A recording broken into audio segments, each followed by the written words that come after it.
While it might not have the same iconic status as the sword or the bow and arrow, the axe is still a staple weapon in the fantasy genre. Between novels, games, shows, there's going to be some person with an axe around who's swinging it like the entire world is made out of wood. Fire Emblem is no exception to this, with the axe fighter being a staple in the franchise's history, appearing in the very first game, and then, with one Gaiden-shaped exception, appearing as playable in every single game since. So today, I wanted to look at the history of the axe fighter, and see how it's changed in the 30 years Fire Emblem has been around, how it started as big buff men with axes, and then moved on to big buff men with axes, took a brief break to be big buff men with axes, and then Charlotte happened, and then we went back to big buff men with axes. Truly, this is going to be a video that explores all kinds of places. But before we get into it, I would like to ask you to please like, comment, and subscribe to the video and my channel. I know asking for that before a video even begins is tacky, so I'm not asking, I'm threatening. If you don't like, comment, and subscribe, I'm going to start doing loud, noisy road work right in front of your house from dawn to dusk, and despite taking a month to complete, the potholes will not be improved whatsoever. There is no meme. This is just a threat. Alright, before we get into it, we need to lay down some ground rules. Number 1, this is a video about unit performance, not character performance. If I say that Bartray sucks balls, I am not saying his character's bad, I'm just saying using him sucks balls. The second point is that there are a dozen ways to play Fire Emblem, be it casual pace, efficient pace, hardcore LTC pace, Iron Man's, drafts, etc, etc. So with that in mind, I'm going to try to talk about how units are in all of those different types of runs. Some units are really good in one type and not in others, and I want to shine a light on that. Third, when I get into the games that have reclassing, I'm going to give an overview of the class in general, but when I talk about the specific units, I'm going to keep it as if you don't reclass them out of fighter. Because if you click on a video about axe fighters, I don't think it makes sense to talk about Paladin Arthur. And fourth, this is a video covering over 30 years of Fire Emblem, so if I get something wrong or you disagree with something I say, please remember that I'm the one who made the YouTube video, so that means I'm smarter than you, even if I'm dead wrong. So don't post in the comments about how I'm wrong, because I'm not. Starting in Fire Emblem 1 on the NES, fighters are the most infantry class to ever infantry. They have infantry movement, they use their one weapon type of the axe, and that is damn well it. There is nothing really remarkable about fighters. They go up, and they fight.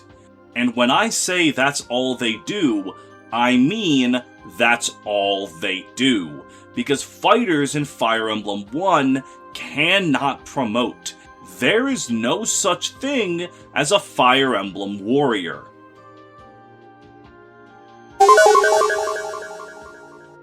However, I think this is intentional, as fighters seem to be designed around being an early game class that the player uses at the start of the game and then drops for more powerful classes like Paladin or Wyvern Rider.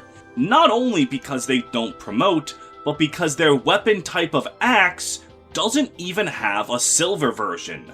So because of this, even if you use a fighter long term, their damage is going to fall off towards the end of the game because they just don't get access to the same powerful weapons that other classes do.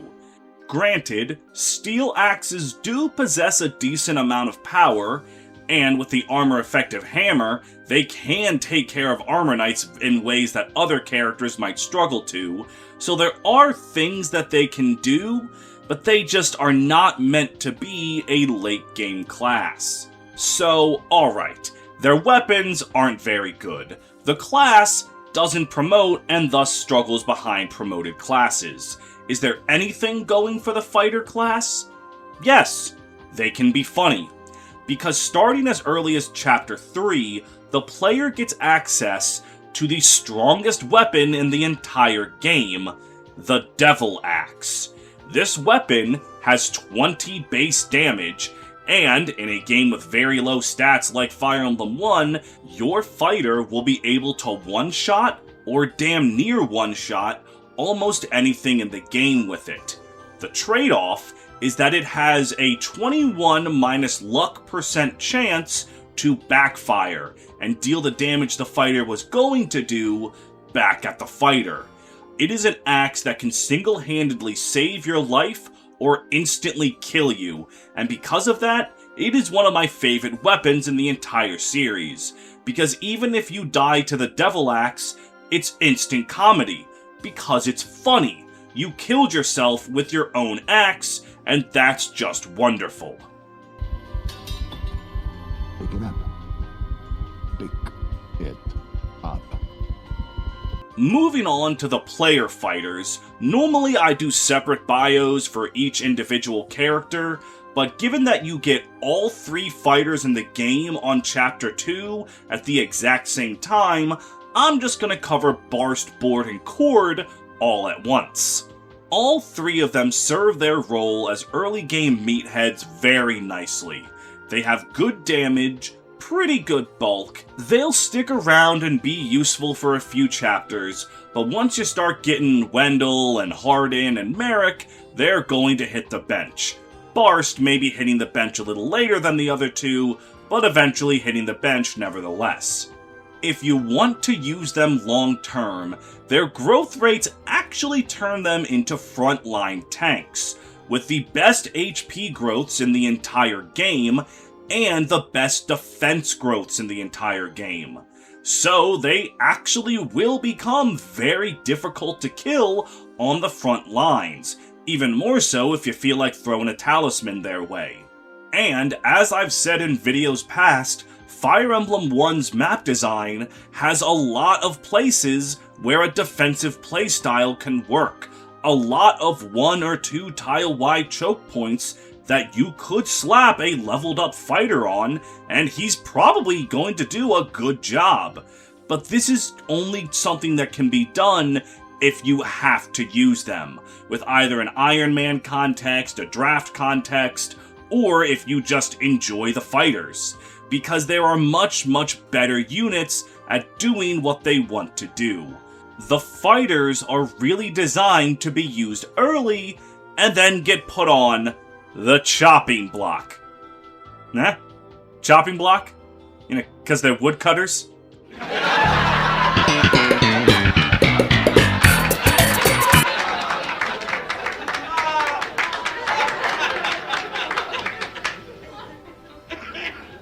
If you really want to use a fighter, Barst is the best of the bunch, sporting the most balanced growth rates and the best base stats. So yeah, the class isn't the strongest, they're mainly just there for the early game, but if you want to use them, it can be pretty funny to stare down 13 paladins at once with a man who doesn't take any damage just because his muscles are that big. Moving on to Fire Emblem Gaiden, the Axe Fighter class has completely vanished from the player's army. There are no playable Axe units, and the only Axe unit in the entire game is the enemy-only Brigand. So yeah, not a whole lot to talk about here. So we're just gonna move on to Fire Emblem 3, where I am sure Axe units will be back and in full swing. Okay, so bad news, Fire Emblem 3 hates fighters just about as much as Gaiden, though not fully. Fighters do not appear in Fire Emblem Book 2 at all. Barst, Board, and Cord have been banished to Narnia or some shit, they're just not there. But in Book 1, they're somewhat better. Their growth rates and base stats are largely unchanged, Well, except for poor Cord, who got a 90% reduction in his HP growth for some goddamn reason. But other than that, they all still serve their role as early game meat shields decently well. But for our dear fighter class, there have been 2 changes to the overall gameplay. First of all is dismounting. For indoors maps, your cavaliers and flyers have to get off their mounts and fight on foot, meaning that low movement classes like fighters are no longer really lagging behind in the movement department, allowing them to keep up and contribute even on faster play, though their lack of promotion means that promoted heroes and snipers will still be outpacing them. Though it is worth noting that the hand axe is one of the best ways to use 1 to 2 ranged weapons indoors, as javelins can only be used indoors by armor knights, and mages are a little bit too squishy to risk fighting on enemy phase, so fighters do have a legitimate niche. That isn't the most useful, but it's something. The other shakeup is that the silver axe exists. Emphasis on axe. Singular. There is 1 silver axe in the entire game, which is a shame because it is a genuinely great weapon, but there's only 1 of them. So unless you're busting out the Hammer'n staff for it, it's really not going to help your 3 fighters contribute that much more, especially because the hammer has been removed from this game, removing their niche of being able to deal with armor knights very well. So all in all, while dismounting benefits them, the removal of the hammer hinders them. So it's kind of like a sideways step for them from Fire Emblem 1. Again, except for Cord, who is just much worse now than he was before. Why the fuck did they take 90% off his HP growth? Who in the Fire Emblem 3 dev team thought Cord was a fucking problem? One day you will have to answer for your actions, and God will not be so merciful. Moving on to Fire Emblem 4, the Axe Fighter class finally has a promotion. Fire Emblem Warriors now exist. Warriors use both axes and bows, which is pretty much what they're going to do for the entire franchise. It's one of those classes that once they made it once, they figured that they did a good job, and so warriors are warriors in pretty much everything. As for the class itself, other than its new promotion, not much else has changed. The hammer hasn't come back from Fire Emblem 3, which given some armored bosses might actually be something they would have wanted, but they do have an infinitely repairable Brave Axe and Silver Axe to make up for it. The only real problem with the Axe Fighter class is that it's enemy only for most of the game. The entire first generation does not have a single playable Axe Fighter. The Axe Fighters are just the class that you fight in the prologue in Chapter 1, and then they kind of disappear from the game entirely until the second generation. The class just isn't around very much, probably due to the fact that Genealogy of the Holy War has ridiculously huge maps, so an infantry class like Fighter and Warrior isn't going to be too helpful. But what happens when you finally get a potential Axe Fighter in Gen 2? Well, you would get Yukurba, who is a unit that clearly had a lot of thought put into his design, but also not enough thought put into his design. Okay, let me explain. In a vacuum, Yukurba sounds pretty good. His base stats are very high. His growth rates, sans speed, are quite respectable, and you get access to his best weapon, the Brave Axe, on the chapter you get him. So he's doing massive damage. There's a lot in the game he's capable of one-shotting for the first 2 chapters that he's in. And, though him being infantry sounds like a problem, in the early goings of Gen 2, most of your units are infantry, so it doesn't actually hold him back as much as you would think. His promotion isn't too far away due to his high base level, and even beyond the Brave Axe, he gets access to the doubling skill Charge, a skill that factors in his massive base HP into the doubling formula, so it can proc decently consistently. Though admittedly it's not quite as good as it sounds, because once he gets counterattacked, the damage he takes is going to lower his HP, and thus lower the chance of charge activating, but once he promotes into Warrior, he's going to get access to bows, which logically means he wouldn't get counterattacked, so his ability to kill things is actually pretty decent. But, with all of that being said, Yucharba starts to run into a lot of problems when you take into account the world around him. First of all, Yucharba has an Iran Samson-style choice with his recruitment.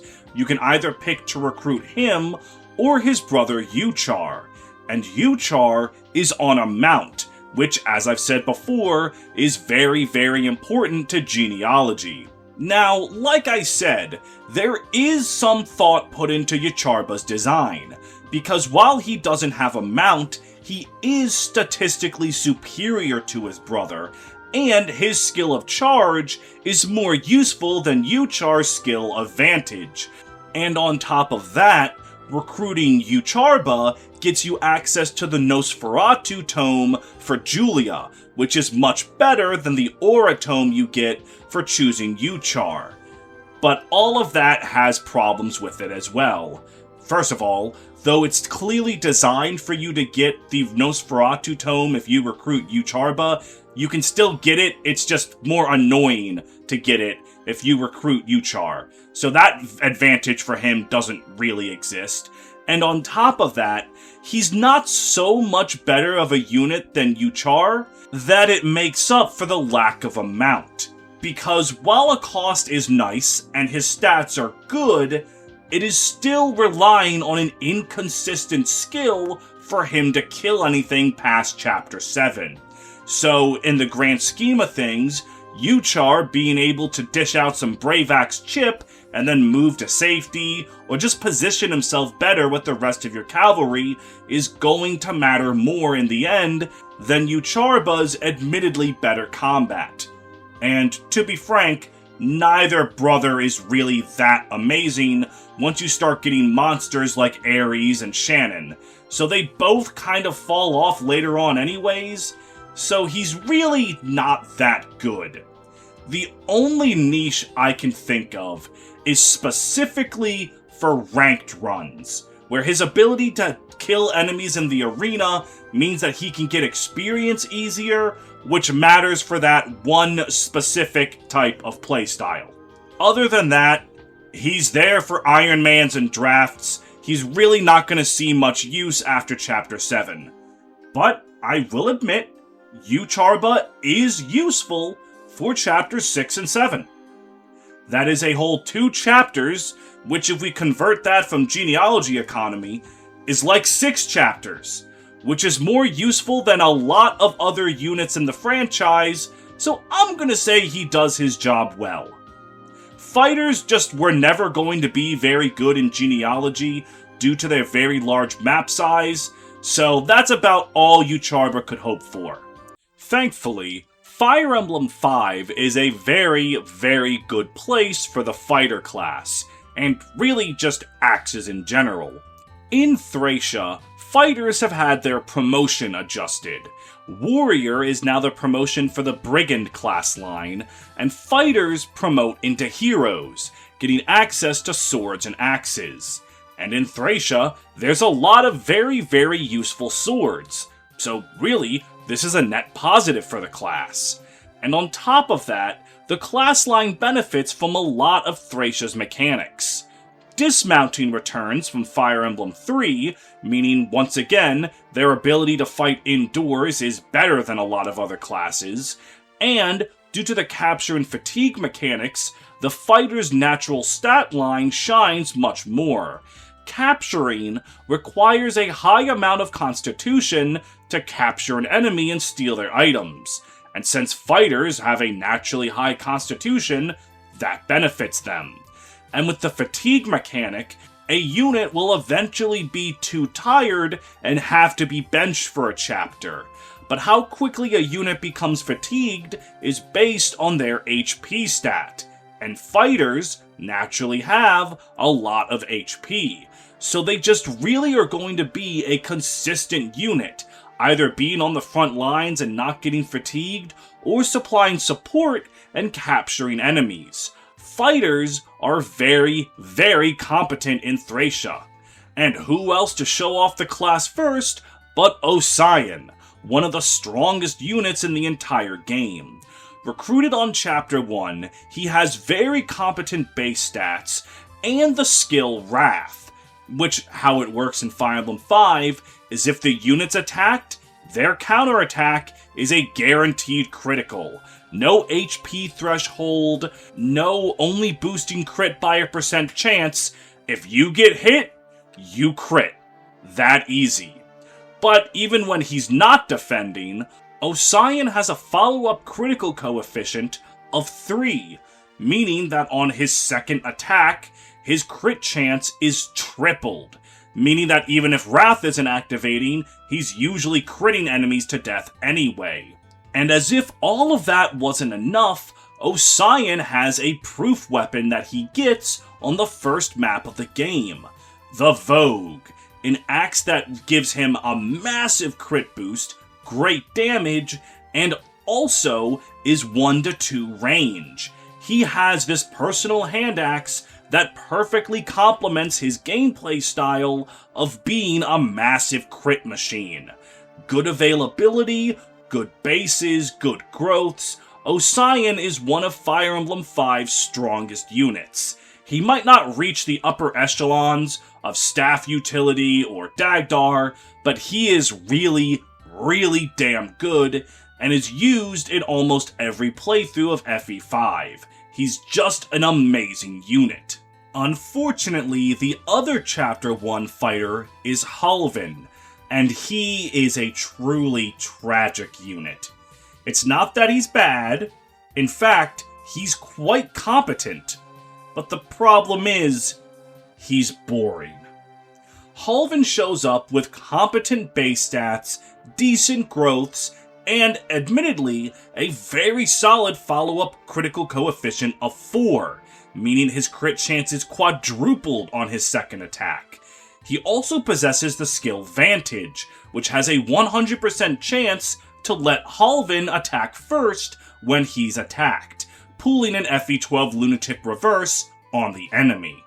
This sounds like he'd be really good, especially when you take into account that, like Osian, he gets gifted an axe on Chapter 1, the Brave Axe, a gift from Halvin's sister that seems like it has incredible synergy with his kit.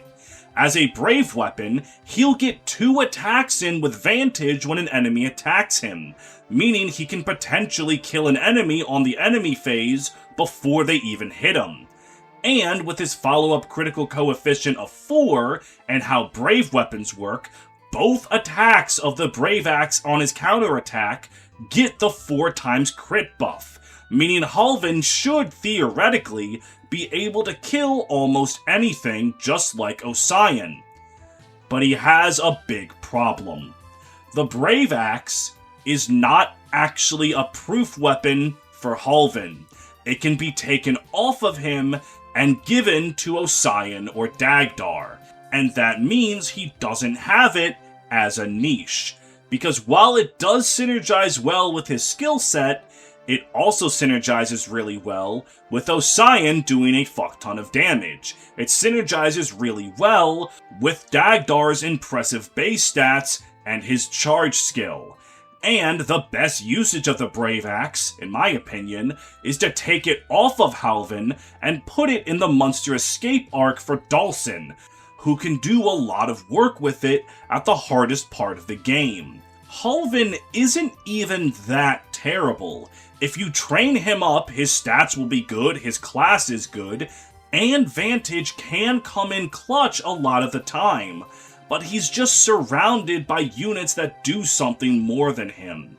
Osian and Dagdar are better at base, Marty might be significantly worse, but he has the appeal of being funny, so people want to train him up as their axe unit because he's stupid. Dawson and Brighton are worse long-term than Halvin, but they're around for the Munster escape arc, which is a very, very important part of the game that Halvin isn't a part of. Simply put, there's just not much reason to use him, despite him actually being quite competent. He goes into that gray area where there's nothing wrong with him, but there's nothing great about him either. He is completely serviceable and is really only ever going to see use on Iron Man's or draft runs. If the Brave Axe was his personal weapon, like Finn's Brave Lance or Osion's Vogue, he might actually be one of the top 10 best units in the game. But it's not. Thracia proofs make no goddamn sense. Osion's Vogue? Proof weapon. Halvin's Brave Axe? A gift to Halvin from his sister? Not a proof weapon. But Finn's Brave Lance? A weapon given to him by Quan? That's a proof weapon. The Paragon Sword? Given to Callion by his dead father? Not a proof weapon. The Bayo Sword? A magical sword of Beowulf's bloodline that didn't exist before this game? That's a proof weapon. Just what Thracia does with weapons is really, really weird. What isn't very weird is the last fighter we're going to talk about, the pre-promoted hero Ralph, who is one of the most pre-promotes of all time. He comes in around the middle of the game, has adequate stats, and does his job adequately well. Simply put, you never want to be in a position where you have to use Ralph. But if you're in a position where you have to use Ralph, he'll do a solid job. Ralph is a unit that lives and dies by his stat line. He has no skills, the basic 1 follow-up critical coefficient, and no supports. But thankfully, Ralph has very competent stats. In particular, he has a base A rank in swords and C rank in axes, which gives him access to all the really good swords and a hand axe, which is just about all a man needs. His growth rates are a little low, but this is Thracia, you can give him scrolls, that's not really an issue. He's just a solid pre-promote that's there if you're Iron Manning, and Osian and Halvin have died tragically. Also, if you're wondering why I'm not covering Galzus here, it's because heroes can be promoted from Myrmidons and fighters, and given that Galzus is a relative of the Sword nobility bloodline, he's very much Myrmidon coded, in my opinion. So I covered him in the Myrmidon Swordmaster video, if you're really eager for Galzus updates. All in all, the fighters in Fire Emblem 5 are very good. Osian is a monster, and even with everything bad I said about Halvin, you also gotta remember, he's still usable. He's just disappointing. And Ralph is Ralph. Fire Emblem 5 is probably the best game for axes in the series. They're just a very, very good weapon there, and fighters make very good use of them. Fighters and warriors in Fire Emblem 6 should be one of the strongest classes in the game, because on paper, they're amazing. A lot of powerful enemies in Fire Emblem 6 are lance units. The late game has a ton of paladins, generals, and wyvern lords that can do a lot of damage, so axe units having the weapon triangle advantage is really good. Also, wyvern riders are some of the biggest threats in the entire game, and warriors being able to use bows is very, very good against them. They also have some insane promotion gains, getting a whopping 8 points of health on promotion, alongside +3 to most of their other stats. They become significantly better on promotion. So why aren't they very good? Well, it's because axes are a very, very poor weapon early on. Before you get into the plethora of lance enemies, you deal with mostly axe enemies, meaning your fighters are at a neutral state on the weapon triangle, and axe's accuracy is really bad. your fighters will be struggling to hit 80% against units they have a weapon triangle advantage against. And don't even get me started on if they're at a disadvantage. Their accuracy is just wholly unreliable. They're hovering around 60 to 70% for every early game axe unit they're fighting, and you just can't rely on that. On top of this, their promotion item, the Hero Crest, is very hotly contested, with the first Hero Crest basically being Rutger's birthright on hard mode, and the second one coming in at a point where they desperately needed the boost 3 chapters ago. So yes, theoretically, if you had a warrior in the late game, they would be very good, but getting a warrior to the late game is just really, really difficult. Case in point, Ward, one of the worst units in the entire game, and this is the game that has Walton Boars in it. Ward can just not hit the broadside of a barn. His base stats are really on the low side, struggling to double much of anything other than 0 attack speed enemies. His damage is decent, but not nearly enough to write home about. His bulk is very suspect, and did I mention that he can't hit the broadside of a barn? If invested in, Ward's best stat is his physical strength. He will be able to do a decent amount of damage, but you need to heavily baby him, and even then, his accuracy and speed problems are going to persist for the entire game. He's just not built very well statistically. If you absolutely want to use Ward because you're Iron Manning or you just like big, dumb, stupid beefcakes, then the only advice I can give is to immediately on Chapter 2 grind up his support with either Shauna or Alan. At rank A, they'll increase Ward's accuracy by 15% if they're within 3 tiles of him, and that's going to go a long way for his long-term viability. Though, do be warned, while this is very beneficial for Ward, Shauna and Alan are units that are very good to the end of the game and would much rather have their supports with someone else, but let it be known that this can help Ward function. Look, he's really bad. One of the worst fighters in the series. You can really put in the work to make him work, or you can just give Marcus a hand axe and be done with it. Ward's good friend Lot fares a little better, not really. Lot's growth rates and stats are much more balanced than Ward's. He doesn't have the obnoxious speed and accuracy problems, to the same extent, at least. As a fighter, he still has accuracy problems. But this also comes back to bite him in the long term. While Lot has very balanced stats, they're never really going to be great enough to function.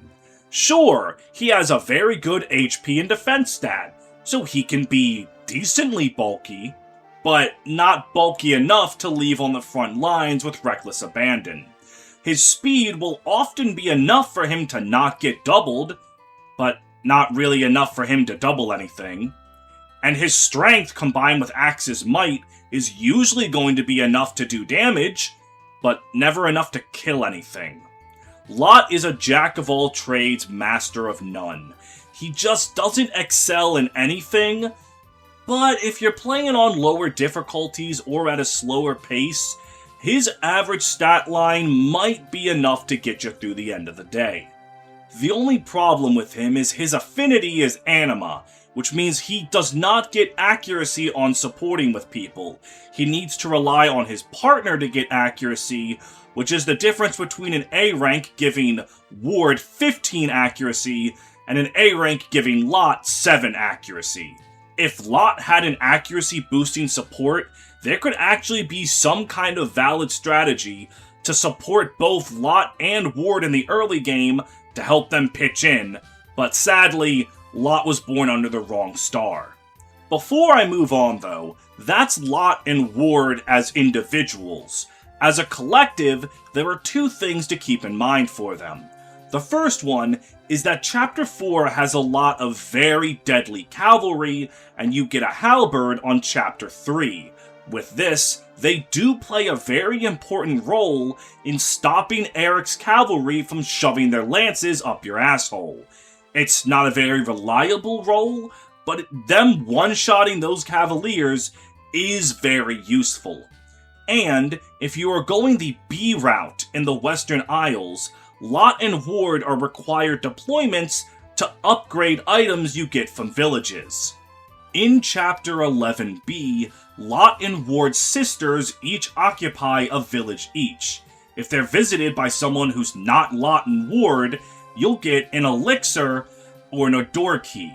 If you visit with Lot or Ward, you'll get a speed wings and a sword reaver, two much better items. So you'll need to deploy one of them on that map. It actually doesn't matter who. Lot can visit Ward's sister and Ward can visit Lot's sister and the items will be upgraded. You just have to deploy one of them, which might maybe be a problem, kind of, if that's something you care about. So we've established that warriors could actually be pretty decent, it's just that fighters are too much of a slog to get there. Well, that's where Bartray comes in. A pre-promoted warrior who's actually a pretty damn good unit. Mainly owing to the fact that this motherfucker comes in with 22 base strength. Not only is that the highest base strength in the entire game, it's also the highest base strength in the entire franchise up until this point. And after this point, if we exclude the units that join on the final map, so they have to have really high base stats, it wouldn't be until Radiant Dawn and Har's base 23 strength for someone to surpass this. Bartray is ridiculously strong, and his other stats are quite serviceable. 48 base HP and 10 defense means he can stand on the front lines for a while. His base skill is enough for him to not be plagued by the accuracy problems as much as other fighters, though his axes still will be suspect. A D rank in bows means he can start whipping around steel bows and dealing massive damage to the scary wyvern riders. And base A rank in axes means he can use every non-Armad's axe in the game, and he's frankly one of the best candidates in the game to get Armads, because other axe users are going to struggle, while Bartray is just made out of Bartray from the word go. However, Bartray does have a few problems. A minor one, and then a true Achilles heel. His minor problem is that D rank in bows will limit him somewhat. He would really like to be able to one-shot flyers with stronger bows, like a silver bow or maybe a killer bow, but he is not going to reach silver bow without hefty grinding. Though he can reach killer bow easy enough, and that might be enough for him to one-shot some flyers.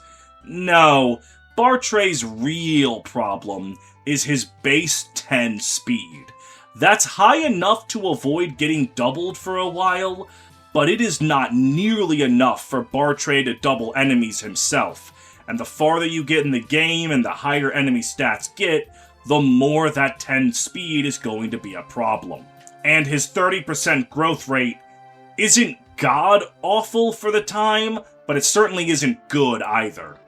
However, even with that, he still will deal massive damage thanks to his strength stat. And one-rounding enemies in hard mode of FE6 is not easy to do, so Bartray's massive wallop for one attack is still going to do as much damage as other units who struggle to kill even when they double. Though, as I said before, once you start getting Murady or Percival, you're going to get units that do one-round enemies. Still, Bartray requires no investment, shows up around halfway through the game with enough damage to last him the entire game.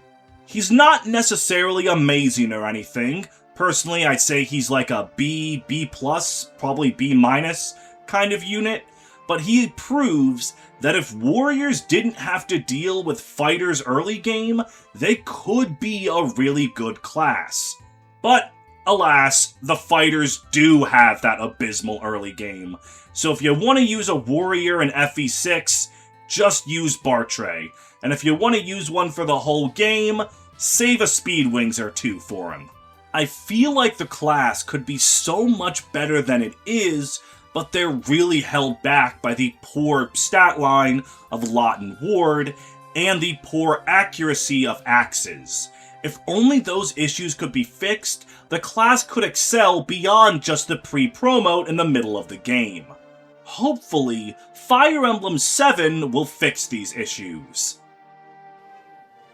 That never, happened, did it, Homa? Alright, Fire Emblem 7 did not fix these issues. They fixed issue, singular. Fighters and warriors are now a little bit better because Axe's accuracy has been quite dramatically improved, increasing by 10 for the Iron Axe and 15 for the Steel Axe, giving them much better consistency than the fighters before them. They also don't have to worry about promotion as much. Swordmasters have been heavily nerfed in Fire Emblem 7, so the first hero crest is no longer owned by a Myrmidon. You can give it to a fighter, and it's not a god-awful investment. Though granted, Warriors' promotion gains have been lowered somewhat, but that's true across the board for FE7. Now, see, fighters and warriors have two problems. One, Wyvern Riders are not nearly as prevalent a threat in FE7 compared to FE6. Because of this, having a powerful bow user around is not quite as useful as it was before. Though, admittedly, FE7 does still love its lances, so having an axe in the late game is still appreciated. The other problem is that this game did not fix the early game stats of its fighters. So, let's just dive into that real quick. Dorcas is a beloved meme in the community because of that one commercial from like 25 years ago, but as an actual unit, he struggles. His problems aren't really his base stats. He has good axe rank and good bases. The problem is his growth rates just are not good for the long term. He has very good HP and strength, decent skill, but his speed and defenses are paper thin. He's not really going to be as tanky as you would like, because his defenses are bad, and he's not going to be able to do too much damage because his speed is just not going to increase very much. He's going to struggle to double anything, which is a crying shame because enemies in Fire Emblem 7 are mostly pretty slow across the board, but Dorcas is slower. Dorcas will hang around in Lin mode for a little while because you can't deploy anyone else, and he'll hang around in Ellawood in Hector mode for a little while because you can't deploy anyone else, but he's going to be among the first units you put on the bench. He just doesn't have the long-term potential to do much of anything. His growth rates are just not good enough for his base stats. The game's second fighter, Bartray, has the opposite problem. His growth rates are very, very good, but his base stats are dog shit. He struggles to double anything, and with 3 base speed, he's actually going to get doubled himself very easily. While his growth rates are very good, and with enough babying, he'll eventually reach a usable level, he just starts with such a handicap that it's difficult to justify using him. And because he needs to rely on growths to be good, he is very prone to getting screwed. Though, I will admit, for more casual playthroughs, Bartray's amazing growth rates will make him usable with investment. He's not going to be dog water if you invest in Bartray stocks. It's just going to be very hard to convince someone to buy when the investment is so steep. Though, technically speaking, if you're going for a 100% recruitment playthrough, you have to at least promote Bartray because you need level 5 promoted Bartray to recruit Carla. I don't know why he needs to be a level 5 warrior instead of just capable of surviving a round of combat with Carla, but yeah, you have to level him up and promote him if you want to recruit her. So yeah, Bartre can recruit the worst unit in the entire game. Woo. Now, stop me if you've heard this one before. Fire Emblem 7's early game fighters aren't good, but its pre-promoted warrior is actually quite effective. Geats is a pre-promoted warrior who is just going to do exactly what you want a pre-promoted warrior to do. His base stats are very good, having amazing strength, good enough speed, and weapon ranks to support killing just about anything he wants. And on top of that, for a mid to late game pre-promote, his growth rates are actually very good, meaning that as he levels up, he'll be more than competent enough to be deployed all the way to the end of the game. Geats really only has two problems. One, his recruitment is kind of late, showing up on chapter 24 or 23 depending the mode you do, and that doesn't leave the most in the game left for him to contribute with. It's not nothing, he'll still be useful for a while, it's just later than you would like. And his other problem is actually the bigger one. There's a big opportunity cost to recruiting him. Geats is recruited on a chapter split. To get Geats' version of chapter 24 or 23, you need to have Lyn, Hector, and Ellawood's levels be added up to 50 or higher, which, given that none of them can promote at this point in the game, so their level cap is 20, you need to almost have all three of them maxed out. This means that if you're not using even one of them, that's basically going to be impossible. And given that, in higher play, Lyn and Ellawood are kind of garbage and benched pretty quickly, Geats is a very hefty ask. He is a good unit, but he's not really worth babying Lyn and Ellawood just to get him. But if you're playing at a casual pace and just have them at that level anyway, then Geats will never leave your army from the moment you get him. He's a very good unit, just with a fucking weird opportunity cost. How does that even make sense in universe? Why are their levels that important? Fire Emblem 7 has weird chapter splits, I swear. Fire Emblem Sacred Stones doesn't do anything too crazy to fighters and warriors. They operate pretty much exactly like they have before. The only difference is that Fire Emblem Sacred Stones has added branching promotion. So, your fighter can also choose to become a hero, making it a neat little callback to Fire Emblem Thracia, and that's about it. They function the same, they use the same weapons, so there's really nothing else to do but talk about Fire Emblem 8's lone fighter, Garcia.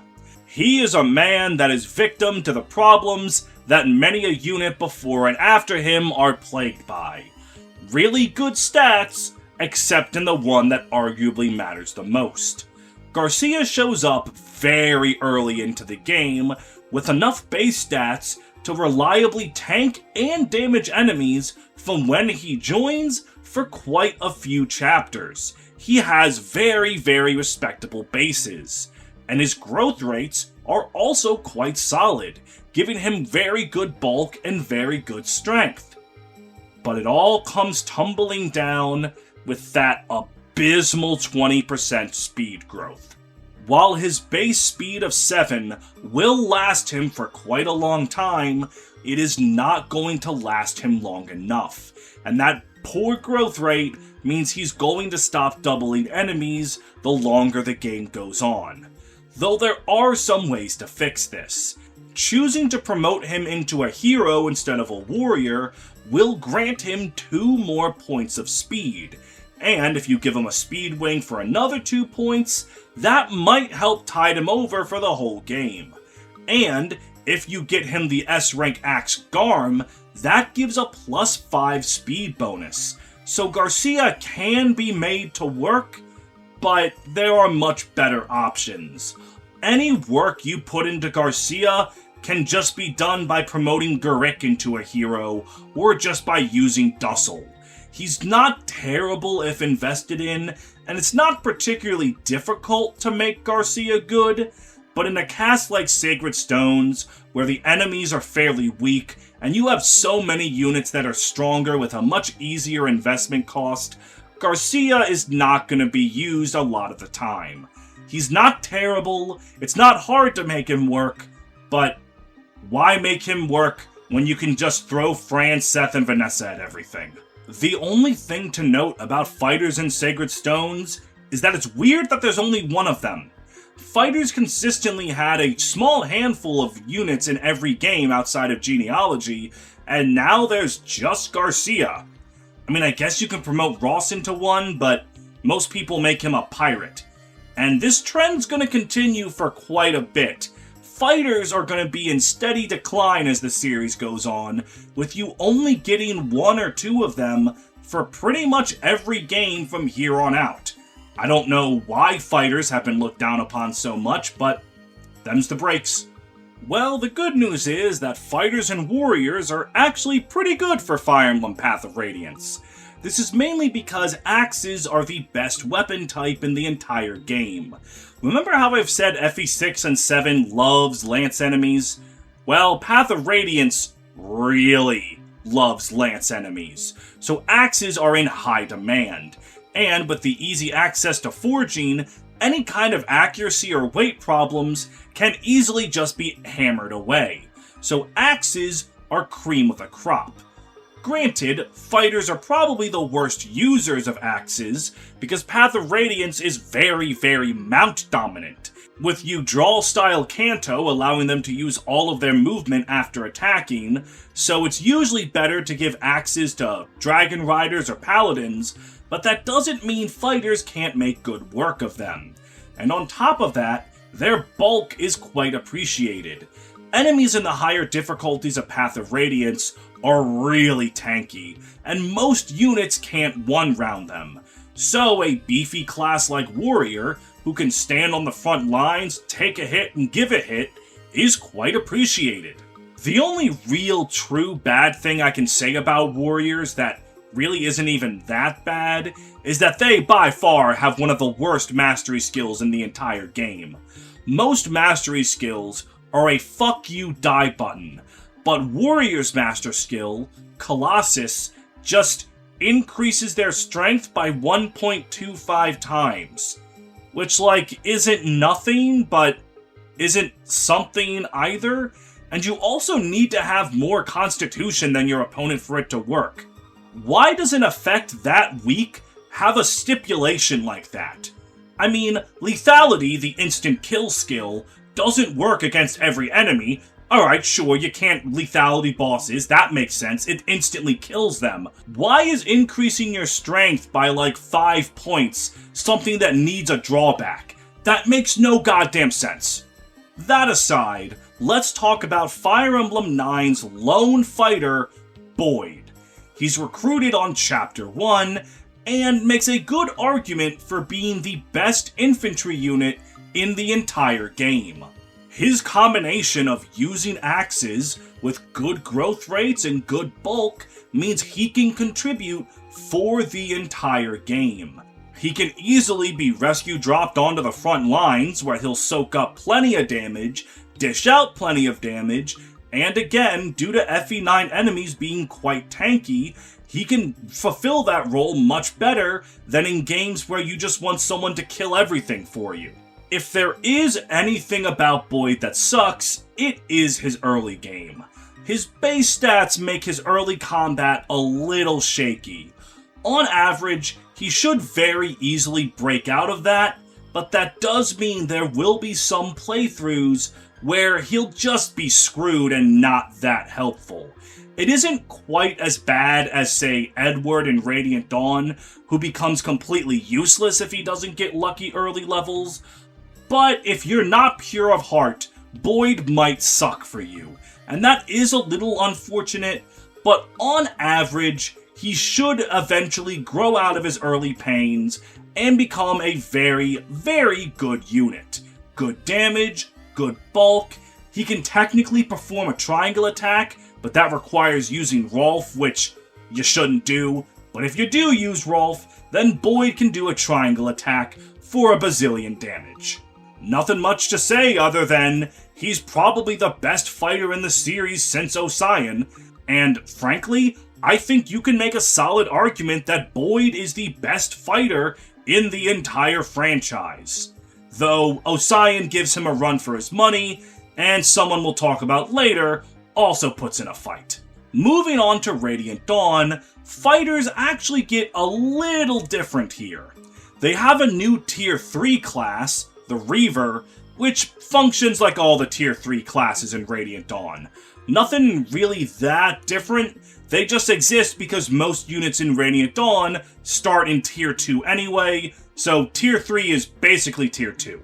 The more noticeable change is that they can no longer use bows. Instead, they get access to the new crossbow weapon.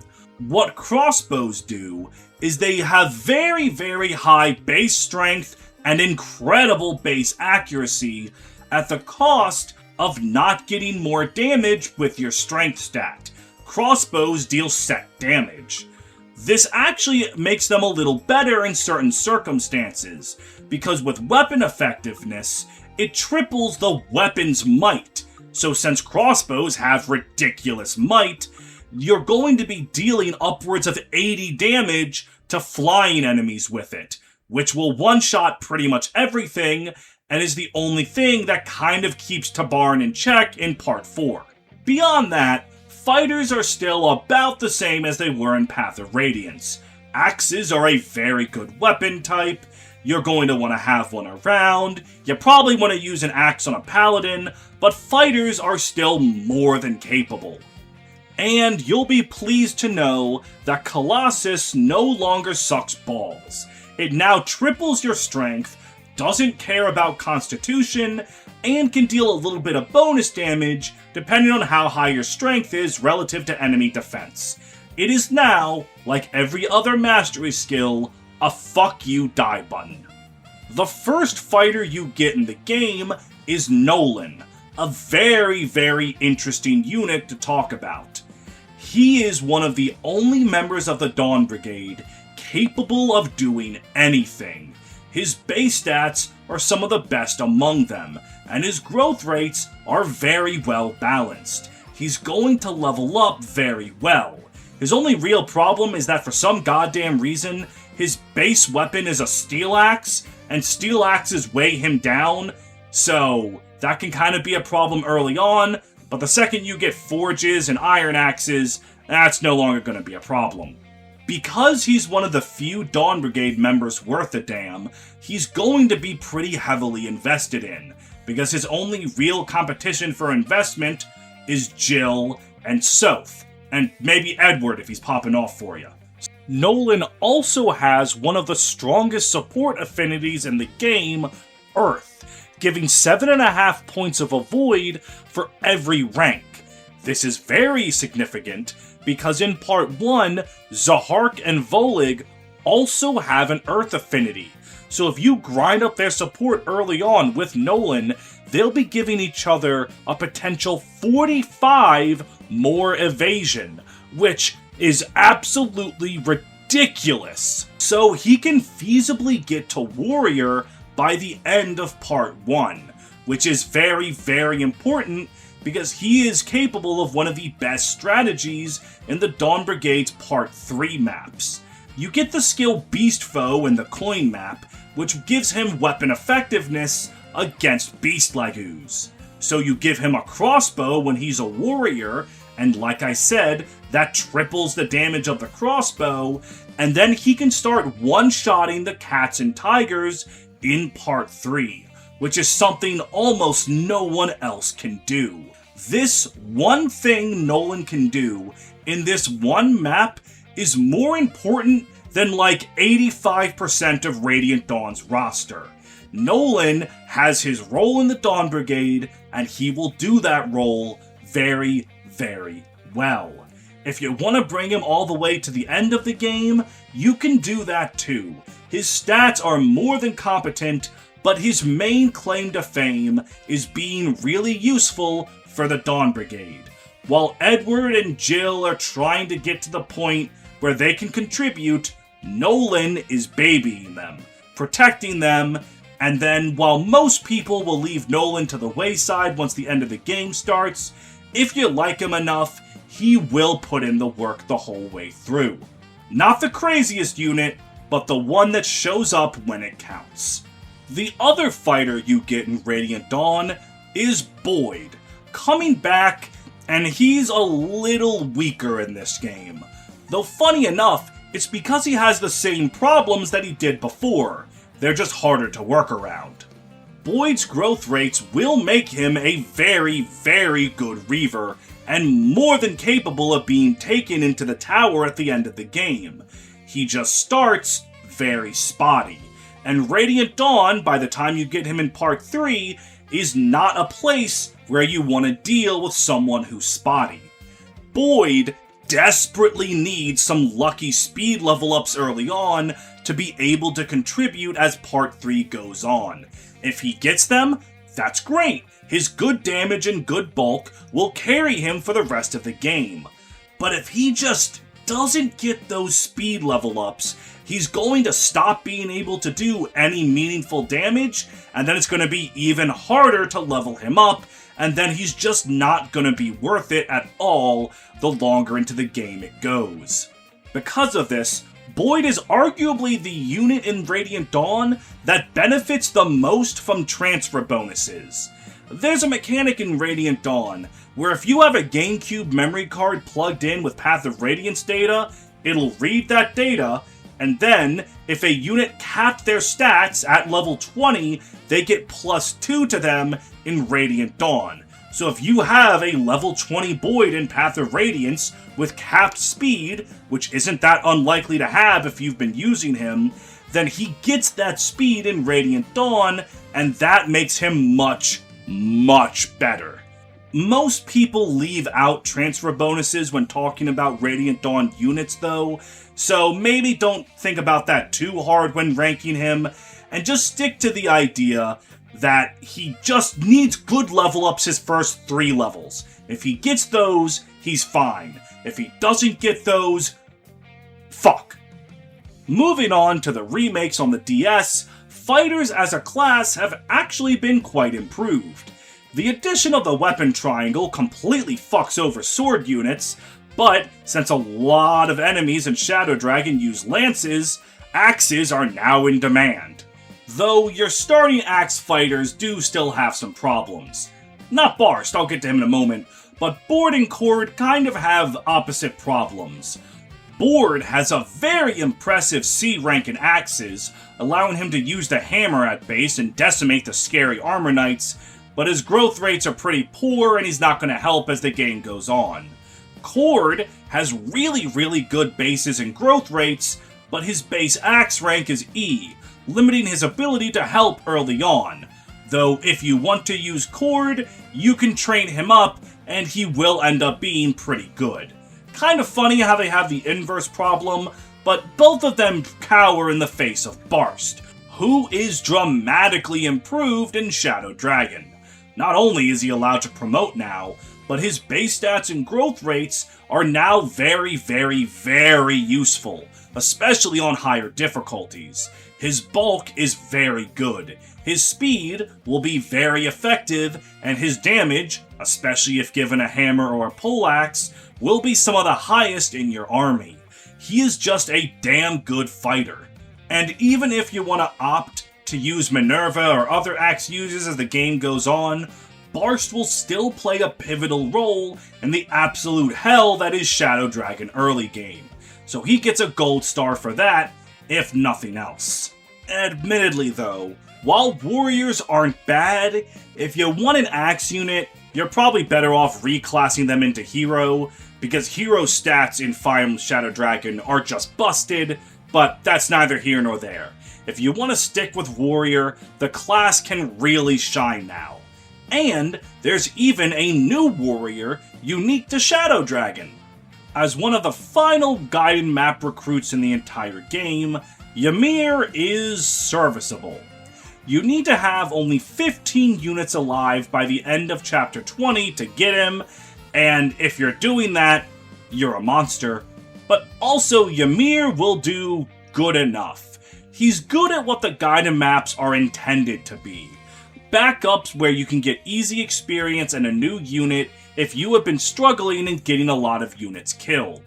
Ymir is not worth the investment if you're thinking about it logically, but if you're in a position where you have gotten Ymir naturally, then he's going to contribute decently well. He has good base stats, good enough growths. He's never going to be the best unit in your army for the end of the game, but he'll be able to pull his weight okay.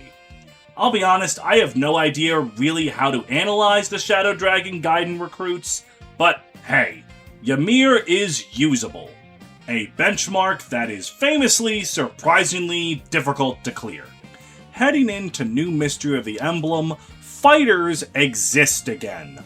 All 3 of the woodcutters from Fire Emblem 1 have been added into Fire Emblem 12, all kind of haphazardly thrown in there in the first 5 maps.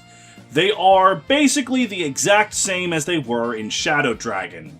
Board and Cord have the exact same strengths and weaknesses, and Barsht is still the best of the 3 by a fairly significant margin. Though admittedly in Fire Emblem 12, Barsht is a bit worse than he was in 11, as there are just stronger units around him now, so that his early game contributions are not quite as important. He's still more than usable, he's just not quite as good as he was. The only real addition to the woodcutter fighter trio is that they can now use a triangle attack, getting an automatic crit if all 3 of them encircle an enemy. It is not even remotely worth deploying all 3 of the fighters for this, but it is very funny, so consider doing it at least once. The real highlight of the fighter class is actually with the tactician Chris. Axes are in high demand once again, and Chris has amazing growth rates. Fighter Chris is arguably the best class you can go for him, allowing him to do really good damage, tank really well, and just be all in all one of the best units in Fire Emblem 12. Fighter Chris cannot be understated. The only thing you would really ever want to do other than that is Armor Knight if you're a pussy-ass bitch and want the defense. Parentheses, that's me. I'm scared of dying. But Fighter is just really, really good for them, and is a big highlight for the class in general. And not only did Fire Emblem 12 add those 3 fighters and Chris to the game, they also brought back Ymir, who is about the same as he was in Fire Emblem 11, if a little worse, because Fire Emblem 12 enemies are very, very scary. He shows up really late, and that's about all there is to him. The only truly new warrior fighter in the game is Jake, showing up in the middle of the desert. He is a training unit. His base stats are quite poor, but his growth rates are among the best in the entire game. So if you want to use Jake, you have to accept that you're not going to use him very quickly, he needs some babying, but if you do that, Jake is really going to come through in a big way.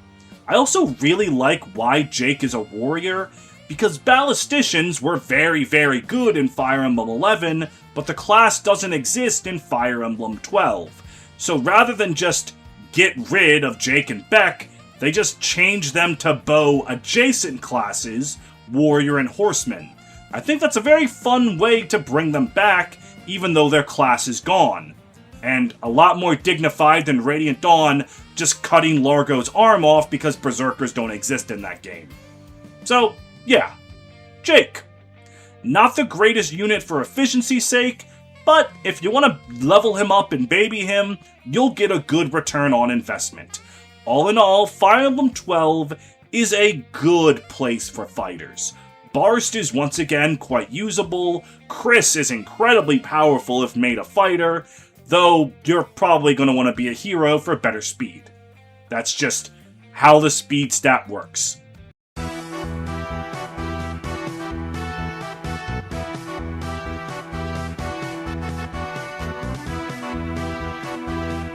we have reached the 3DS era, and with it, fighters are quite competent. They're a very bulky class line, which in the higher difficulties of Awakening matters a lot because enemies hurt. So the fighter class's innate skill of HP plus 5, plus the class's natural high HP, are very, very helpful. But what really matters are their promotions. Returning from Sacred Stones, fighters can promote into either heroes or warriors, and those are two very, very good classes to pick from. Heroes make fighters virtually immortal on the front lines with the skill Soul, having a skill percentage activation to heal relative to their damage. For an enemy phase game like Awakening, being able to heal on enemy phase is huge, so even with the relative unreliability of Soul, it only really needs to proc once for your hero to stay on the front lines without fear. And the hero's level 15 skill is Axe Breaker, getting plus 50 hit and avoid when the enemy has an axe. Little situational, but still very useful for when it procs. And the warrior gets the ever-coveted Rally Strength, allowing them to support their allies by giving plus 4 strength to anyone within 3 tiles. This is really, really helpful. And the warrior's level 15 skill is Counter, redirecting all damage the warrior takes from adjacent enemies, unless they die. That can deal a ton of damage, though admittedly, Counter is one of those things that's a bit more scary in enemy hands than player hands. If you can combine Counter with Soul and heal back the damage you take while the damage you take deals damage to the damage that you take, that is absolutely insane and makes the class line truly powerful. And in addition to Rally Strength, they can also support their allies with insane pair-up bonuses, with fighters giving 4 strength and warriors giving 5, letting them backpack on any unit with a good speed stat, like a Pegasus Knight or a Myrmidon, and letting them do insane damage. And because fighters are naturally very powerful, they also benefit from speedy support-up bonuses. So giving a Myrmidon or a Pegasus Knight to them means they're going to start doubling and doing a lot of damage, making them very good at giving and taking. Fighters are a phenomenal class in Awakening. In a casual playthrough, making Donald into one is just going to steamroll the entire game, and on more strict, difficult playthroughs, there's another fighter that can steamroll the entire game. Vake may be your only natural fighter for almost all of Awakening, but goddamn is he one hell of a fighter. His base stats might seem a little bit low, kind of like Boyd, but this is Awakening. You can patch up poor base stats very easily, and Vake can really shine on Lunatic and Lunatic Plus. His incredible bulk and damage will let him contribute in the early game in ways that your other units are going to struggle to do. And as the game goes on, if you invest in Vake stock, you will get paid dividends. His support with Lon Q can help patch up early game speed problems. His high strength can be given to Frederick to get one-hit KOs that Frederick might struggle with otherwise, or just in general giving other units really good strength. And if he is given love, care, and nurturing, he will eventually become a hero. And as a hero with soul, Vake is going to be one of the best carries in the entire game, second to only Robin in how effective he can be. It does require some help. It does require clever usage of pair-ups and tonics, but the results for using Teach are absolutely immaculate. He might not quite get the most love because on easy and normal, he's not really as necessary, but if you're playing high difficulty, give Vake a shot. you'll find he's one of the strongest frontline fighters in the entire series. And on the flip side, Basilio is the late game pre-promote, and he does exactly what you would think late game pre-promotes do. He has serviceable stats that if you've trained up a warrior from Vake or Donnell, they're going to be better than him, but they are still workable. And he's there if you've just lost a lot of units and need that little bit of push for the last few maps. Granted, since he comes with rally strength, Basilio is actually going to be useful for reasons completely separate from his combat, but his combat is still respectable. Again, nothing too crazy, he's very bog standard for what he is, but honestly, he's there if you need him, and that's all those kind of units really need to be. Not quite as exciting to talk about as Vake, but hey, he's a good warrior, and that's really all you expected from him. Moving on to Fire Emblem Fates, the good pair-up support for fighters keeps on going. +4 strength to anyone you want is, shocker, really good no matter what game it's in. As for the class other than its pair-up bonuses, it's a little different now, as Fighter still promotes into Hero like in Awakening, but no longer promotes into Warrior, instead promoting into Berserker. In fact, there are no Warriors in Fire Emblem Fates. That class is completely gone. There are once again no Fire Emblem Warriors. How many times do we have to teach you this lesson, old man? I love the young people. As for the skill set, the fighter class is largely the same.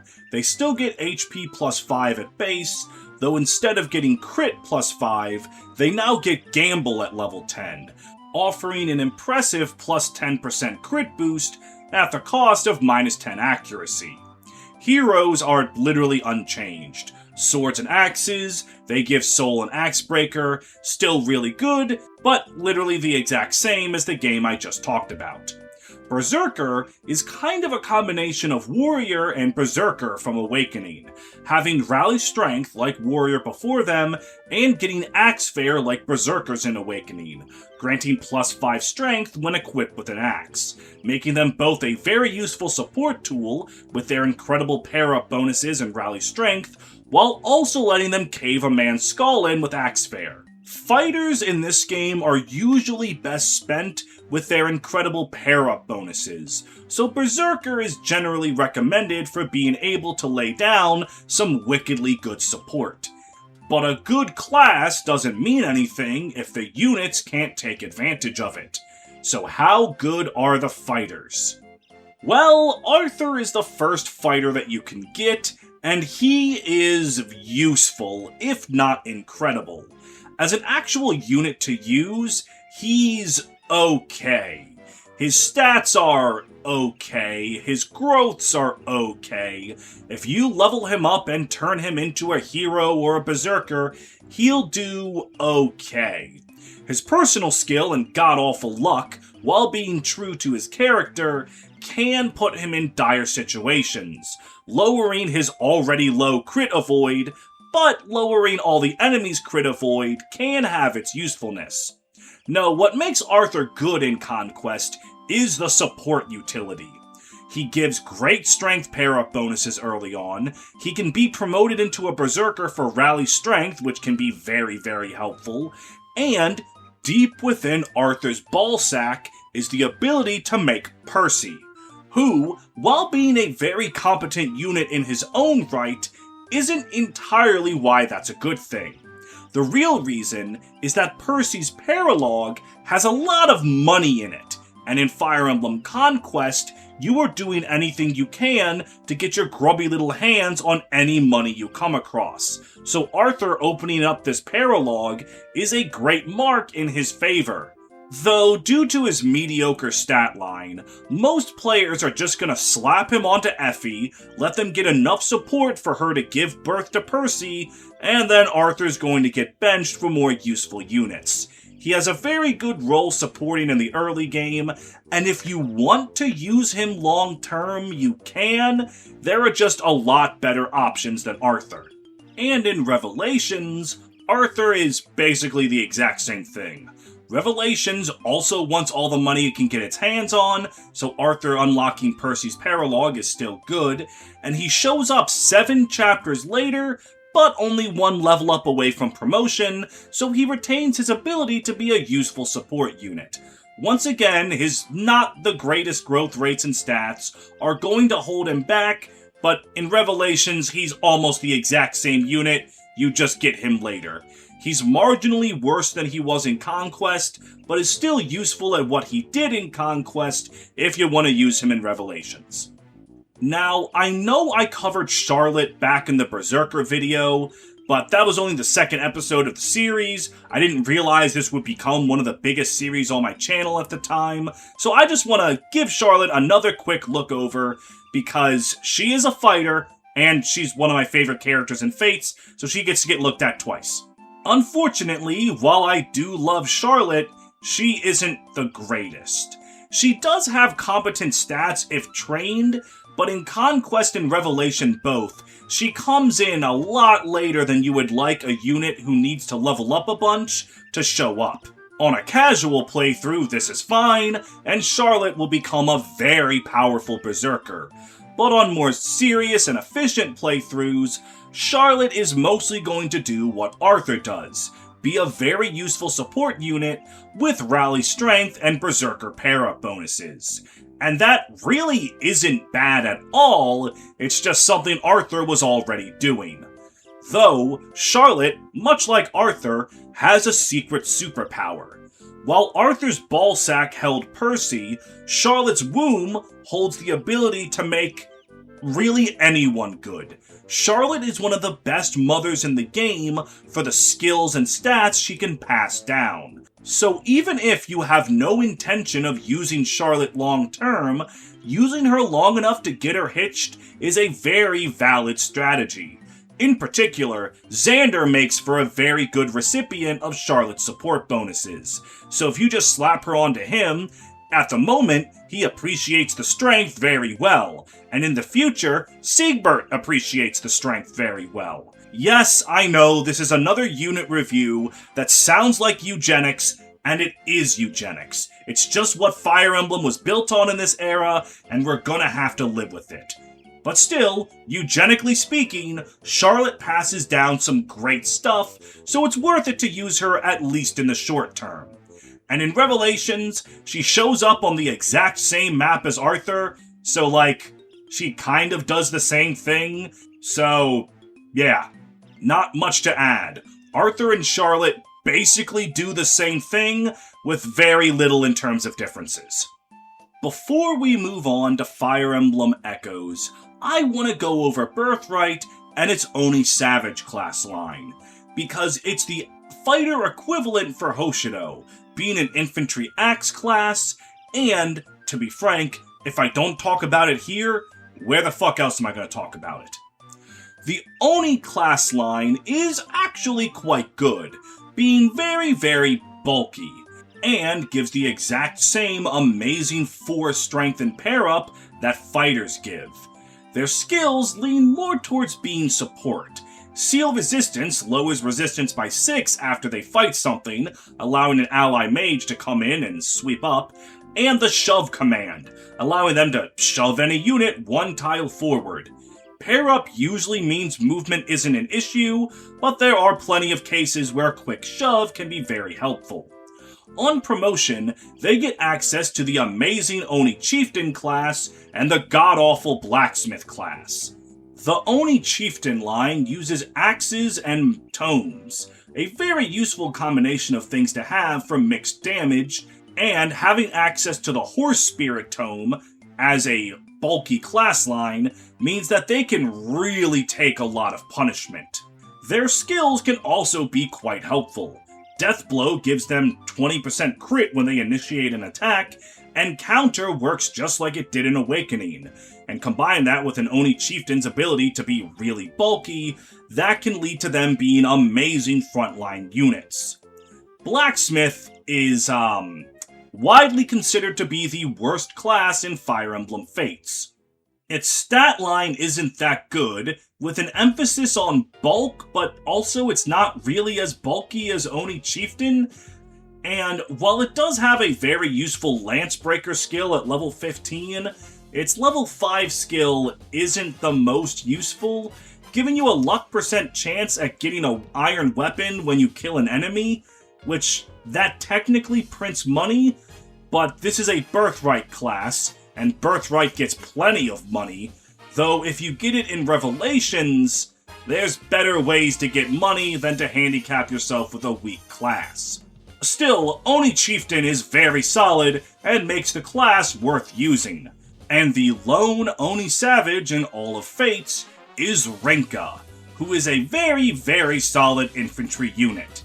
She is very tanky, being one of the few units in Birthright that is capable of taking a hit, and her bulk only gets better as she levels up and gets access to the Oni Chieftain for that horse scroll, and just in general, good bulky level ups.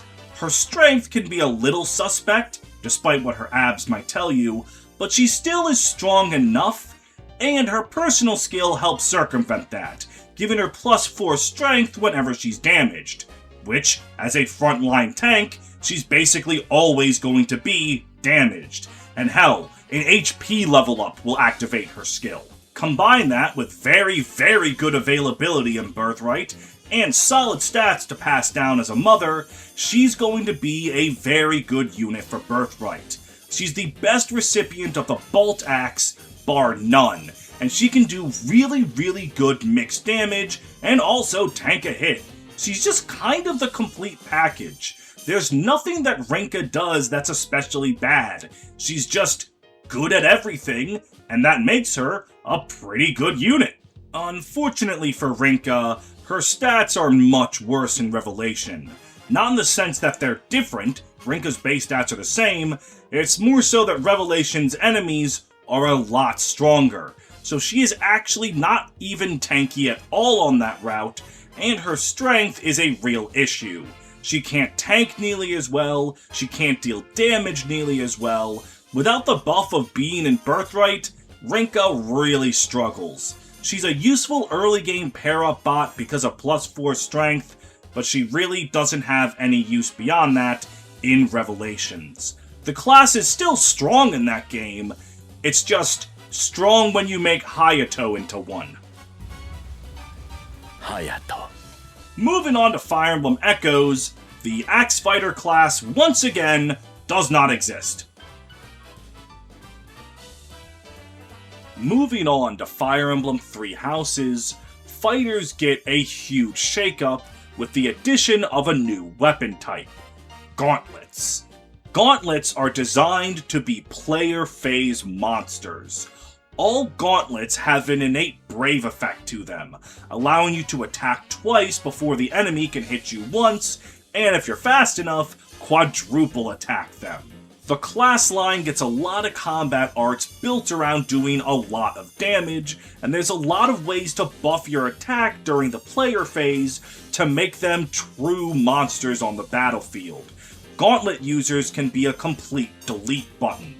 The class's weaknesses are that no gauntlets are 1 to 2 range, they're only 1 range, so they can be picked off from a distance on enemy phase.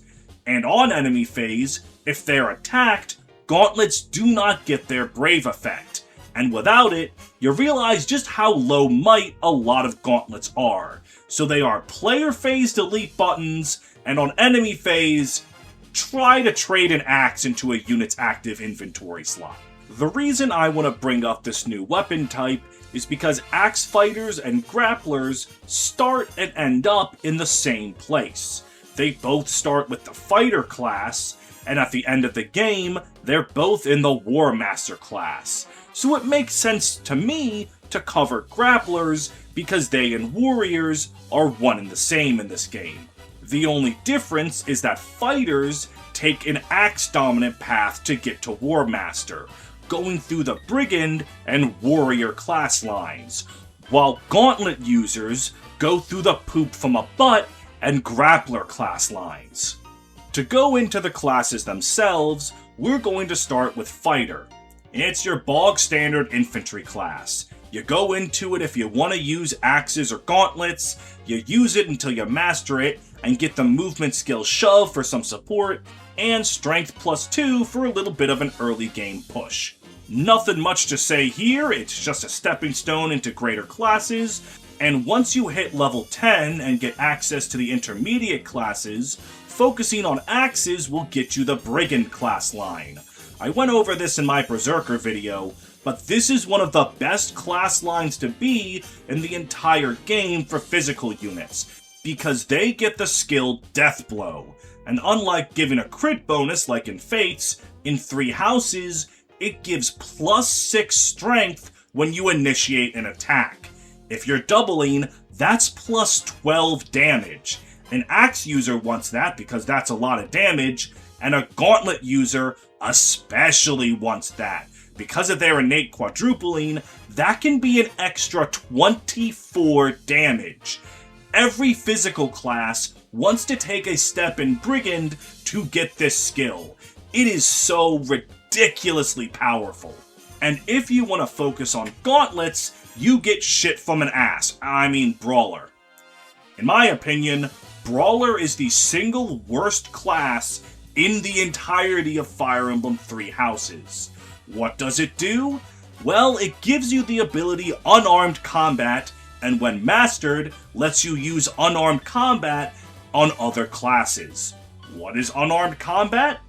Well, you can attack an enemy with your bare hands. Your bare hands are a 0 might, 0 weight, 70% hit rate weapon. And that's it. Is there any reason to fight unarmed? Well, you get massive aura points for punching a man to death with your bare hands, but in terms of actual practicality, it is really, really bad. The only possible thing I could think is that you get a 0 weight weapon. But if you're really that pressed about weapon weight, training gauntlets have a fuck ton of uses, are really cheap, and have 0 might, 1 weight. And I cannot imagine that 1 weight is so much of a big deal that it's worth investing in this class line instead of just going to Brigand for Death Blow. And the funnier thing is your fists are tied for the least accurate gauntlet in the entire game. The only gauntlets that have 70% accuracy like your bare hands are the Aura Knuckles, which have the trade-off of dealing magical damage and thus melt certain types of enemies that other gauntlets can't. Fighting unarmed does nothing but rob you of Death Blow, and it's really fucking stupid. On top of that, going into the Brawler class line is only for men. It is a male, gender-locked class, and it is garbage. But tragically, that's a trend with Grapplers going forward.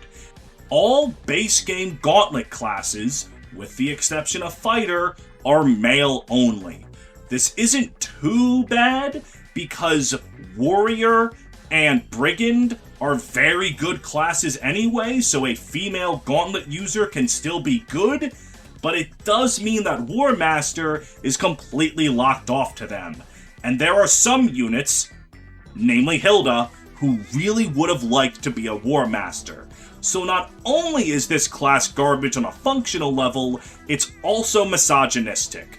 Once you reach level 20 and get access to advanced classes, Axe units are going to get access to Warrior, which gives them Axe Fair and Axe Critical, increasing their strength by 5 and crit by 10 with an axe equipped, and access to the skill Wrath once mastered, giving a 50% crit boost when your HP is 50 or below. Just good old-fashioned fuck ton of damage stuff. And Gauntlet users have an actual good class this time, with Grappler giving them access to Fist Fair innately, increasing their damage by 5 if they have a Gauntlet equipped, which, given that they will double or even quadruple attack, that is a whopping plus 20 damage. That's fucking incredible, especially because it stacks with Brigand's Death Blow. So that's plus 11 damage on every hit for a potential 44 damage boost. Mastering the class gets you Tome Breaker, increasing your hit and avoid by 20 when attacking a tome unit. And given that gauntlets are made to prey upon enemies on the player phase, like squishy mages, that is just natural synergy. They also get access to the combat art Fierce Iron Fist, which increases your might by 1 and triggers 3 hits consecutively. This is a very, very powerful combat art, especially with all the other bullshit mixed in from attack buffs that I've talked about already. And, for men only, the peak of axes and gauntlets are the War Master class, granting an innate access to Axe Fair and Fist Fair, and giving critical hit plus 20. Again, all of this is a recipe for a fuck ton of damage. Mastery over the War Master gets you access to Quick Riposte, a very powerful enemy phase skill. If your health is above half, the enemy will not be able to double attack you, even if they could before. Your attack speed is increased by 4, and you automatically double the enemy on your own counterattack if you can. This is a very, very useful skill, and given how fast some enemy units can get in Maddening, by God is it worth using. Axe fighters and gauntlet users are very, very powerful in this game. They have some great skills, some absolutely nutty combinations, but if you are trying to use a woman as a gauntlet user, you're going to have to pay for the DLC, as the only class in the game that specializes in gauntlets and is something stronger than a basic fighter that women can get into is the War Cleric line, added in with the DLC and a tribute to Fire Emblem Awakening. War Clerics specialize in axes, gauntlets, and faith, and can get the ability Brawl Avoid plus 20 when mastered, which does exactly what it sounds like. Gives you 20 avoid when you're using a gauntlet. Mastery also gets them the combat art of Numa Gale, which is a magical 2-range attack and the only way in the entire game for a gauntlet to have 2 range. It's a fairly useful class line and worth going into because it innately has Fist Fair, meaning you can get that sweet, juicy plus 5 strength and your ladies will at last be able to punch the shit out of everything. There is also a War Monk class, which is literally the exact same thing as War Cleric, just men can go into that one. So, yeah, Axe and Gauntlet fighters, pretty goddamn strong in Fire Emblem 3 Houses. As for what units I'm going to talk about, since anyone can become anything, I'm not going to cover every single unit that can possibly be good in the Warrior, Fighter, Gauntlet user class lines. Instead, I'm going to go over the units who, if left to their own devices in-game, naturally go down the War Master class line. Which leaves us with 5 units to talk about. Caspar, Raphael, Hilda, Alois, and from the DLC, Balthus. Let's start with Raphael. The dude is an absolute behemoth of a man, having some of the best HP in the game, incredible physical strength, very solid defense, but he's very slow, and he has god-awful resistance. His combat arts do focus on axes and gauntlets, giving him Wild Abandon for massive potential critical hits, Monster Crusher for some monster effectiveness, and Draining Blow for some in-battle sustain. He gets Rally Strength very early into his authority tree, and his personal skill gives him a luck percent chance to heal 10% of his HP every turn. With all of this combined with War Master's natural raw power, and Raphael is considered one of the weakest units in the entire game. This is, as you've heard me say so many times in this series, is because of his poor speed. especially in 3 houses maddening, because enemies are wicked fast in there. So Raphael's really good health and defense are going to get chipped away very, very quickly. And due to his non-existent magical defense, mages eat him for breakfast. While he does have a lot of damage and can do very good things on player phase, it's not anything that other units in the Golden Deer can't replicate. He's not bad, as in my opinion, there really isn't a unit in 3 houses that's truly bad, except like Anna. Raphael is going to struggle more in comparison to his fellow Golden Deer. He's not unusable, he'll do a fuck ton of damage with all the War Master stuff I was talking about. It's just, you can do a lot better than my boy Ralph. I love him, but he does struggle pretty badly. Unfortunately, warriors in this game are 0 for 2, because Caspar is arguably even worse than Raphael. His stats are the main issue. His bases are pretty goddamn bad. Though his growth rates are pretty good, so if you want to stick with him, eventually he'll be able to start to do things. For gauntlets, he gets Bombard, which lets him get 3 more might and hit consecutively with a crit boost, and his personal skill lowers the evasion of enemies next to him by 10. So he can use his axes and gauntlets pretty well, but again, his stats just aren't good enough. He is probably the worst unit in the entirety of the Black Eagles, which is a damn shame that gauntlet users are 0 for 2, but thankfully, we can move on to someone who specializes in axes instead of gauntlets, and she's gonna be a lot better. Hilda hits like a fucking truck. This woman's strength stat, sublime. Her speed, really good. Her access to axe combat arts, incredible. She is going to do a lot of damage and be one of the best frontline fighters for the Golden Deer. As for things unique to her, her personal skill lets adjacent men deal 3 more damage. Those skills are always pretty good. She gets Battalion Wrath, which increases her crit when a foe initiates combat and her battalions are low on health, also really good. And when she gets A rank in axes, she gets access to the wickedly strong Diamond Axe. Simply put, Hilda is the ideal frontline fighter. Good bulk, great combat, there's really nothing bad to say about her, except for the fact that she is tragically an axe unit who is a woman, and 3 houses doesn't like those. So you're forced to either just keep her in warrior, if you want to stick to the fighter-warrior idea, or for her advanced class, you're gonna have to put her in something else. Which, for Hilda, basically means you're going to have to go into Wyvern Lord as your master class if you want her to stick with her axe specialties.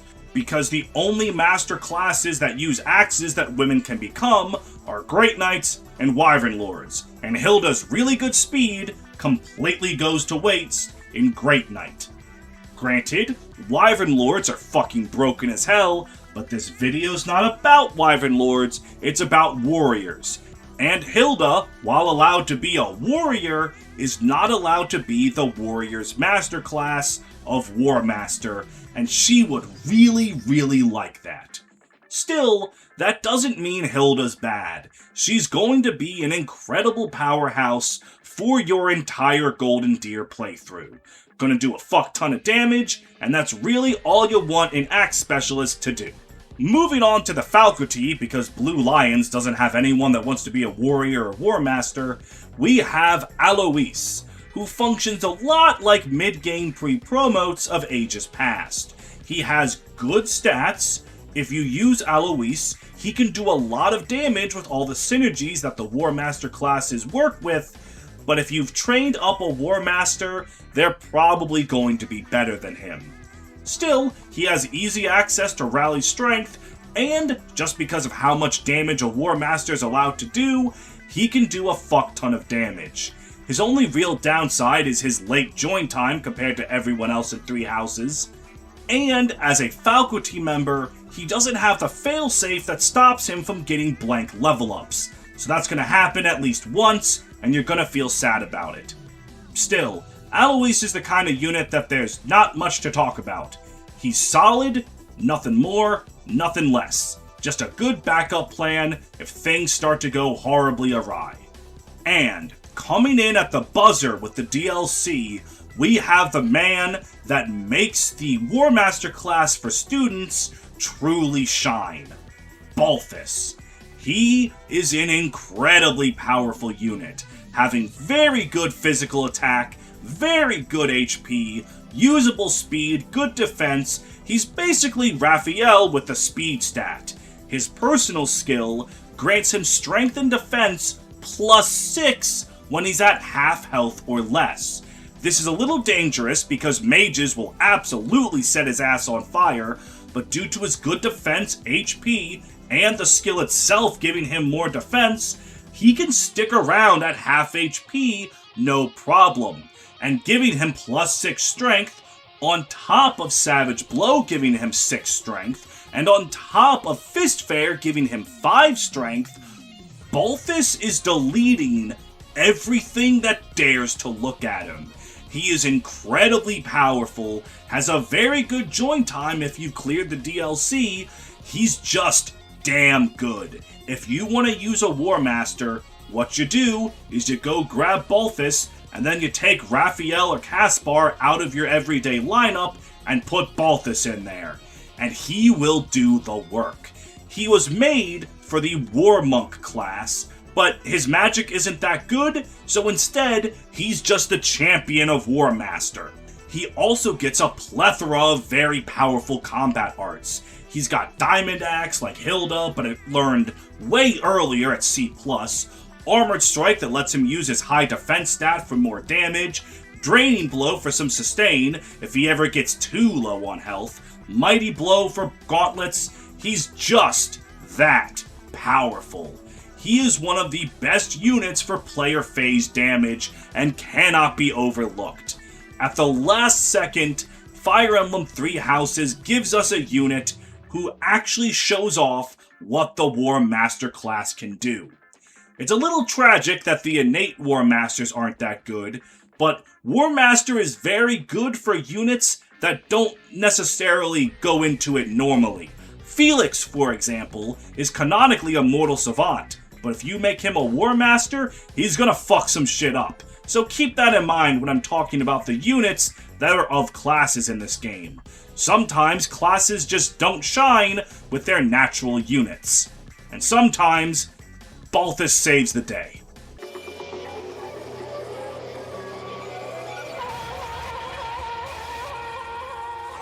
Whoa, that lady looks real dead, pal. And at last we reach the end of the line with Fire Emblem Engage. And warriors are very, very powerful in this game. First of all, just for their raw stats, warriors have a very nice stat distribution of being able to do a lot of damage and tank hits really well. Their personal class skill is Merciless, giving them a huge damage buff against broken enemies, which means they can get kills where other classes might not.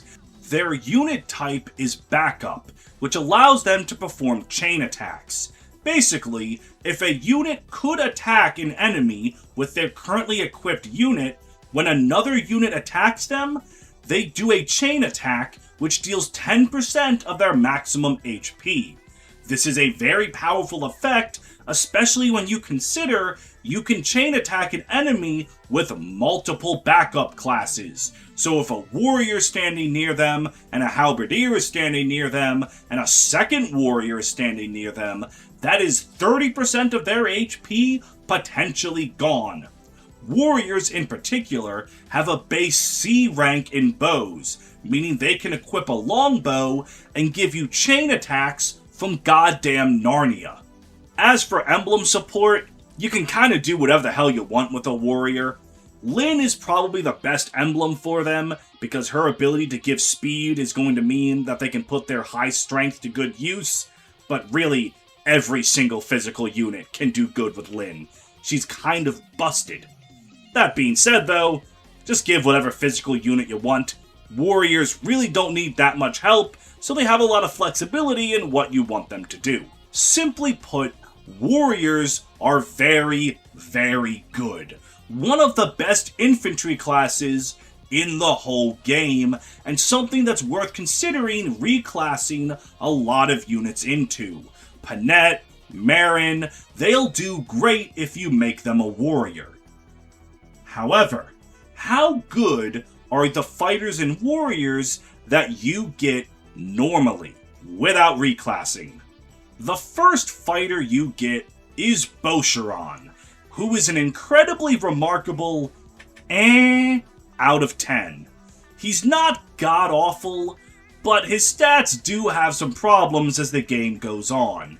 He's just a little bit too weak, and a little bit too slow, and a little bit not tanky enough. He's just barely not good. And unless you get really blessed with his level ups, he's just going to fall behind the longer the game goes on. He does have some useful early game status as being one of your only 2 axe users, so his ability to break lance enemies is very helpful, and the early game hammer also helps him deal a lot of damage to armor knights, so I'm not gonna say he's useless, but he's already teetering on the edge of being bad, and then once you get to the mid-game units, they're just going to completely outpace him. That being said, as a backup unit type, chain attacks are pretty nice to have, so he does have that going for him. But on the subject of that, I want to talk about his personal skill and kind of how funny it is. His personal skill is moved to tears. When an ally helps him with a chain attack, he deals 2 more damage. That's a decent skill, a little bit low reward, but a very easy cost to fulfill, so it balances out. Except, for a good while after you get him, Bosharon is the only backup unit you have. For about 5 maps, he's the only one chain attacking, so he can't give his personal skill to himself. So because of this, he just doesn't have a personal skill in the early game, which is really, really stupid, but also kind of hilarious. Still, early game utility is early game utility. You get him really early, he'll help out for a while, and then you'll bench him for like Marin and Panette. A fate that befalls a lot of units in Fire Emblem Engage. The second and final fighter in Engage is the pre-promoted warrior Sapphire, who fulfills her role very well, like many units before her. She shows up towards the back end of the game as a strong pre-promote. She has good stats, can fill in a slot in your army, but if you've trained someone else to be a warrior, they're probably going to be a bit stronger than her. Still, she also shows up with 2000 SP, meaning that you can give her a lot of different engage skills without any effort, so she can quickly become a useful unit in your army no matter what. She's not gonna break the game or anything, but she's going to do a damn good job. These type of units are just like Ralph, just like Geats. They're always appreciated, even if talking about their unit performance isn't that interesting. Fire Emblem's got a lot of these unsung heroes, and Sapphire is one of the better ones. Also, this has nothing to do with anything, and millions of people have made this joke before me, but still, this woman's age in the internal files of the game is 35. There is no fucking way this is a 35-year-old woman. I do not understand what the hell the developers were cooking. Breaking news! Local dumbass Fire Emblem YouTuber records an entire 2-hour-long video and then realizes at the last possible second that he forgot someone. And not that he just forgot someone, but the series' goddamn mascot. Everyone laugh at him as he seeks to amend this mistake. Anna is a very interesting unit to talk about. She comes in as an optional recruit fighter a little bit into the early game, where she is not that strong. Her build is pretty low, offsetting her actually pretty good speed, and her strength is very poor. This is because a bulk of her personal growth rates are in her massive 50% magic growth. So, because of this, a lot of people consider Anna to be the poster child for reclassing, turning her into a sage or mage knight where she'll do a lot of magical damage. However, if you want to keep Anna in the fighter class line, there are some things you can do. A few emblems will give her access to magic weapons, and there is the oft-coveted Radiant Bow, which, if she uses those, she'll be able to put her magic to good use. Though, in my opinion, you're still better off reclassing her if you want any value out of her. She's a unit with very, very odd growths for the class that she's in. And her personal skill can be a way to get some money, albeit not very reliable, and money isn't the tightest in Engage, but I suppose it's a bit tighter than other entries. She requires some effort to work, and her stats are really weird, but if you want to use the Gremlin Child, there are ways to make her work. Just understand, it won't be because she's doing any damage with regular axes. And that wraps up Fighters in Fire Emblem, a class that's actually had some very standout units and some standout games for them. They're never really brought up as one of the best classes, like Paladins or Wyvern Lords, but honestly, I think they've done their job really well. Not the flashiest class, often not the best class, but they've been old reliable. Just a big-ass dude, swinging a big-ass weapon, and honestly, what more have you ever needed? They've been virtually the same since 1990, and I imagine they'll be the same for the next 30 years. If you enjoyed the video, please consider leaving a like and a comment, subscribing to the channel, and consider signing up for my Patreon. I'm a greedy little slut, and I like having your money. Thank you guys very much for watching, and I'll see you next time. Take care.